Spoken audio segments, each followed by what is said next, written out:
چیزیں ایسی بتائی ہیں, کچھ نہیں بلکہ وہ بہت ساری, جن سے نفرتیں پھیلتی تھیں تو ان سے روک لیا ہمیں کہ چلو بھائی محبت نہیں کر سکتے تو کم از کم وہ کام تو نہ کرو جس سے آپس میں نفرت پھیلے, وہ کام تو نہ کیا جائے نا.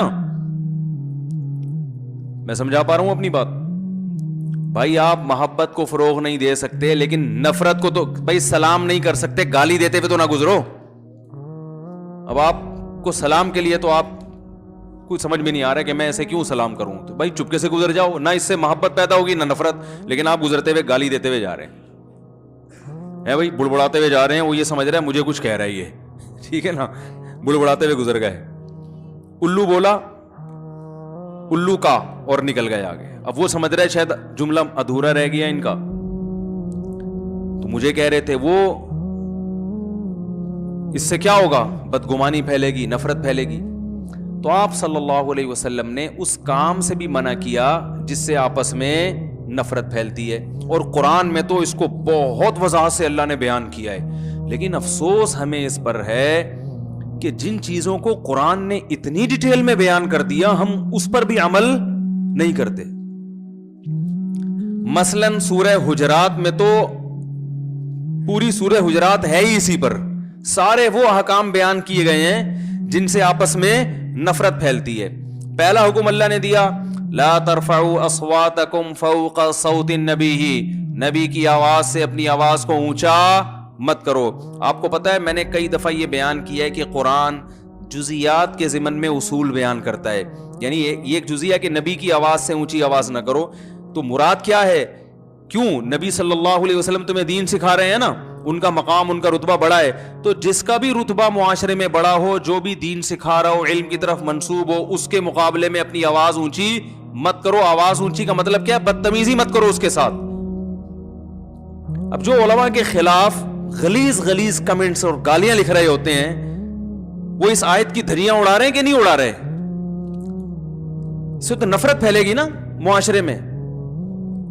اس آیت سے تمام علماء نے استدلال کیا ہے کہ اس میں علماء کا ادب, بولو بھائی, داخل ہے, کہ علماء کا ادب بھی آپ کو کرنا پڑے گا. نبی صلی اللہ علیہ وسلم دنیا سے چلے گئے, اب آپ کے بعد آپ کے وارث کون ہیں؟ تو علماء ہیں. ہاں یہ الگ بات ہے کہ نبی کے ساتھ نبی کی بے اکرامی کی سزا کچھ اور ہے, علماء کی بے اکرامی کی سزا کچھ اور ہے, وہ بہت زیادہ سنگین نوعیت کی ہے, لیکن یہ بھی کم نوعیت کا جرم نہیں ہے.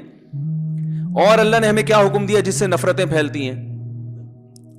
اللہ نے ہمیں حکم یہ دیا کہ یا ایھا الذین آمنوا اذا جاءکم فاسق بنبأ فتبینوا. یہ بہت اہم آیت ہے, ابھی میں اس کی مثالیں دوں گا آپ کے سامنے تو آپ حیران ہوگے.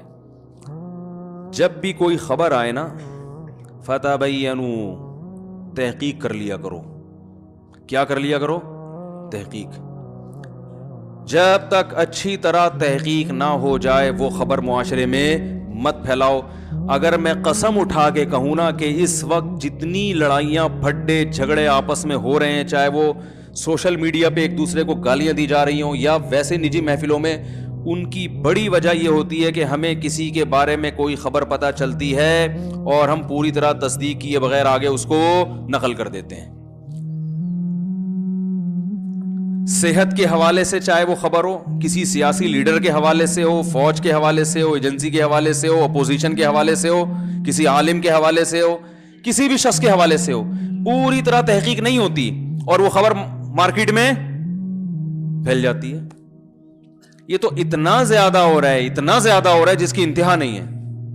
آپ کو یاد ہے ابھی تھوڑے دن پہلے وہ ایک خبر آئی تھی کہ ویکسینیشن ہوئی ٹائیفائڈ کی اور اتنے بچے مر گئے.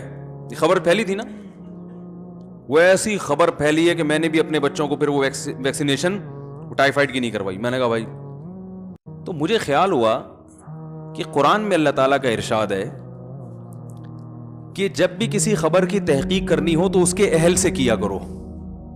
بات آ رہی ہے سمجھ, اس فیلڈ کے ماہرین سے. یہ قرآن کی آیت ہے, میں ابھی پڑھ کے سناؤں گا وہ آیت. خبر کی تحقیق اپنے جیسے لوگوں سے نہیں ہوتی, خبر کی تحقیق ان لوگوں سے ہوتی ہے جو اس فیلڈ کے, بولتے کیوں نہیں یار, ماہر ہیں. تو ویکسینیشن سے اتنے بچے مرے, اتنے نہیں مرے, یہ زیادہ اس کی خبر ڈاکٹروں کو ہوگی نا یا عام لوگوں کو ہوگی؟ کیا خیال ہے بھائی؟ تو میں نے بھی بچوں کو نہیں, میں نے کہا یار یہ مر رہے ہیں, پتہ نہیں, وہ واٹس ایپ پہ بھائی تصویریں آئی ہیں, بچے مر گئے, یہ تو تصویر ہم نے خود دیکھی ہیں. میں نے ایک ڈاکٹر نہیں درجنوں ڈاکٹروں سے رابطہ کیا. ایک کو تو ایک ڈاکٹر غلط بیانی کر سکتا ہے, 2 3 4 سب سے پوچھا, انہوں نے کہا یہ جھوٹی خبر ہے. سمجھا پا رہا ہوں اپنی بات میں؟ یہ خبر کیا ہے؟ جھوٹی ہے. میں نے کہا پھر یہ ہوا کیا؟ انہوں نے کہا بھائی سینکڑوں میں کوئی ایک کیس ایسا ہو سکتا ہے کہ اس ویکسینیشن کے سائیڈ ایفیکٹ میں یہ ہے کہ بچہ بے ہوش ہو سکتا ہے. یہ سینکڑوں میں ایک کے ساتھ ہو سکتا ہے, اور یہ تو پہلے سے طے شدہ ہے کہ 1-2 بچے بے ہوش ہو سکتے ہیں. تو یہ وہی ہیں جو بے ہوش ہو گئے, جو ٹھیک ہو گئے بعد میں, اور یہ اس ویکسینیشن کے سائیڈ ایفیکٹ میں ہے جو ٹھیک ہو جاتا ہے. ہر دوا کا سائیڈ ایفیکٹ بھی ہوتا ہے نا, تو سائیڈ ایفیکٹ کو دیکھ کے دوا سے اجتناب تھوڑی کیا جاتا ہے. ارے بھائی یہ دیکھا جاتا ہے کہ اس کے فائدے زیادہ ہیں یا نقصانات. اگر وہ بچہ ویکسینیشن سے ٹائیفائڈ سے بچ رہا ہے اور تھوڑی دیر کے لیے سینکڑوں میں ایک اگر بے ہوش ہو کے ٹھیک ہو جائے تو یہ زیادہ اچھا ہے نا. کیونکہ میں نے کئی ڈاکٹروں سے پوچھا, انہوں نے بتایا کہ ٹائیفائڈ اس وقت جو پھیلا ہوا ہے اتنا ڈینجرس ہے کہ اس میں بچے کے بچنے کا چانس نہیں ہوتا. آپ ویکسینیشن کروائیں نہ کرائیں یہ آپ کا ہیڈک ہے, یہ میرا ہیڈک نہیں ہے. وہ آپ نہ کروائیں کوئی مسئلہ نہیں ہے, لیکن غلط خبروں کا نتیجہ کیا نکلا؟ وہ جو غلط خبر پھیلی تھی, نتیجہ یہ نکلا کتنے لوگوں نے ڈاکٹروں کو گالیاں دی, مغلظات, کہ اللہ نے ہمیں یہ حکم دیا ہے کہ جب بھی کوئی خبر پھیلے تو اس میں اس کے جو متعلقہ ماہرین ہیں نا, جو اس فیلڈ کو جانتے ہیں, ان سے رابطہ کر کے پوچھو کہ یہ صحیح ہے یا غلط ہے. جب بھی کوئی اہم خبر ہو.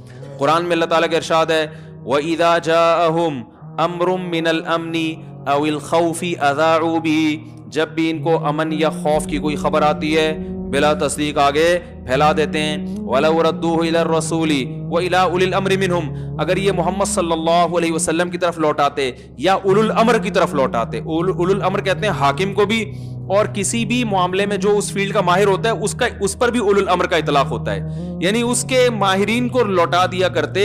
تو لَعَلِمَهُ الَّذِينَ يَسْتَنبِطُونَهُ مِنْهُمْ, وہ لوگ جو استنباط کی صلاحیت رکھتے ہیں وہ اس خبر کی حقیقت بتا دیتے.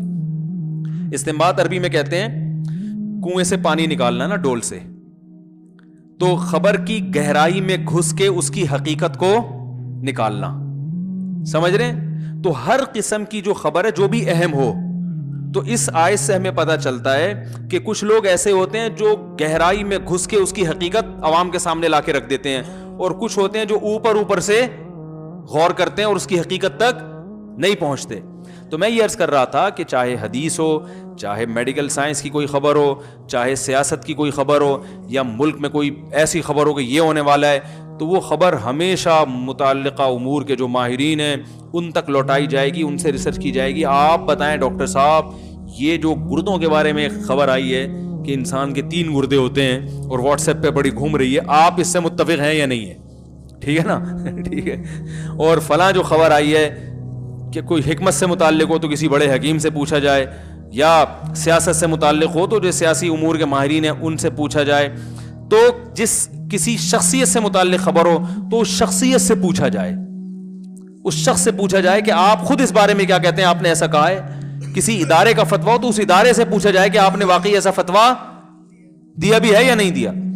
تو جب پتہ چلتا ہے, تو یہ بھی ایک ایسی چیز ہے, بات کو میں سمیٹ کے ختم کرتا ہوں بس, کہ بغیر تصدیق کے آگے خبریں پھیلانا یہ بھی ایک ایسی چیز ہے جس سے معاشرے میں محبت پھیلتی ہے نا, اس سے نفرت کی آگ لگتی ہے, ایک دوسرے کے خلاف بدگمانیاں, لڑائیاں, جھگڑے اور ایک طوفان بدتمیزی. یہ سب چیزیں اسلام نے کیا کی ہیں؟